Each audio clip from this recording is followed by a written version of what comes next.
महायुतीचे सरकार सत्तेवर आल्यास शेतकऱ्यांच्या सोयाबीनला 6,000 रुपये भाव दिला जाईल असे आश्वासन केंद्रीय कृषी मंत्री शिवराजसिंह चौहान यांनी दिले।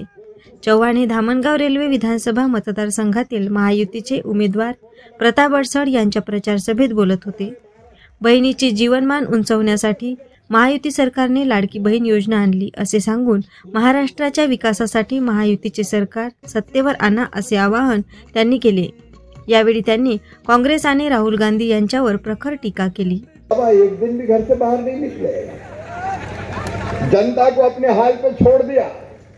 बताओ, ऐसे उद्धव ठाकरे, कांग्रेस और राष्ट्रवादी शरद पवार अगर सत्ता में रहती तो महाराष्ट्र बचता क्या? महाराष्ट्र का सत्यानाश हो जाता। और इसलिए तय किया, उनकी पार्टी नहीं, सिंधे साहब ने कि ऐसी पार्टी में रहने का कोई फायदा नहीं, ऐसे गठबंधन में कोई फायदा नहीं। और वो बाहर आए, महायुति की सरकार बनी।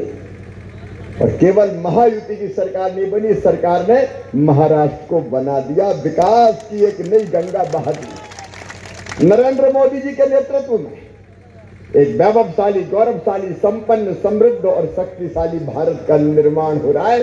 अद्भुत नेता है नरेंद्र मोदी। मोदी भारत को भगवान का वरदान है। और यहाँ आदरणीय शिंदे जी, देवा भाऊ और उनके साथ साथ अजीत पवार, मेरी बहनें बैठी है। मेरी बहनों, कभी एक पैसा महाविकास आघाड़ी ने दिया क्या बहनों के खाते में? मध्य प्रदेश में हमने लाडली बहना योजना बनाई। उस योजना के पीछे तर्क क्या था? लोग कहते थे फ्री में बांट रहे हैं, फ्री में नहीं बांट रहे। मेरी बहनों, ये आधी आबादी को पूरा न्याय है। बताओ भाई और बहनों, इस धरती के संसाधन पे बहनों का हक भी है कि नहीं है? अरे जोर से बोलो, है कि नहीं? ये धरती तुम्हारी, ये जल तुम्हारा, ये जंगल तुम्हारे, ये जमीन तुम्हारी, ये खनिज तुम्हारे। लेकिन कई बार 1,000-2,000 रुपए के लिए तरस जाती, जरूरत पड़े तो हाथ फैलाने पड़ते थे। अगर सावन के महीने में मायके जाना हो तो मन में लगता था जाऊंगी तो भैया के बेटा बेटी आएंगे, बुआ जी आई है, हमारे लिए क्या लाई है।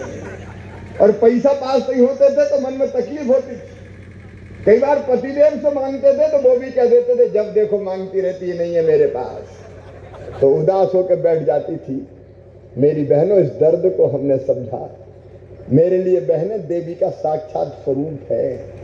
गंगा गीता गायत्री है, सीता सत्या सावित्री है और दुर्गा लक्ष्मी सरस्वती है। मैं तो मध्य प्रदेश में हर कार्यक्रम का शुभारंभ बेटियों का पूजन करके ही करता हूं। जीवित जागृत बेटी की आंखों में, बहन की आंखों में आंसू नहीं रहना चाहिए, उनके चेहरे पर भी मुस्कुराहट आना चाहिए। उनको भी जीने का हक और मुस्कुराने का अधिकार है। और ये योजनाएं कई बनाई, उनकी चर्चा नहीं करूंगा।